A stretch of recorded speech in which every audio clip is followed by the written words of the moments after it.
Hi, எல்லாருக்கும் வணக்கம். ஆரோக்கியம் காப்போம் நம்மளோட சேனலில் இன்னைக்கு ஒரு நல்ல டிஷ் பார்ப்போம். பச்சை பயிறு, கடலப்பருப்பு, கருப்பு உளுந்து இல்லைன்னா வெள்ளை உளுந்து, அரிசி இது நாலுத்தையும் நைட்டே ஊற வச்சுப்போம். நைட்டு முழுவதும் ஊறட்டும். அப்புறமா காலையில் எழுந்து அதை அரைச்சிட்டு 1 மணி நேரம் புளிக்க விடலாம்.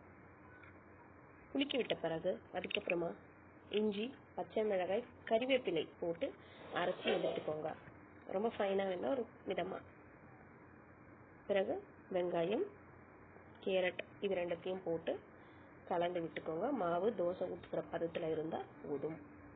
இது தோசை ஊற்றி குழந்தைங்களுக்கு கொடுக்கலாம். இதுக்கு தேவையான உப்பும் கொஞ்சம் பெருங்காயத்தூளும் ஆட் பண்ணிக்கோங்க. குழந்தைங்களுக்கு ரொம்பவே ப்ரோட்டீன் இருக்கக்கூடிய ஒரு உணவு, ரொம்ப சத்தான உணவு. பெரியவங்கலேருந்து சின்னவங்க வரைக்கும் யாருனாலும் சாப்பிடலாம்.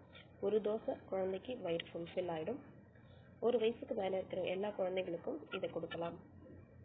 ரொம்ப ஆரோக்கியமான ஒரு உணவாக இருக்கும்.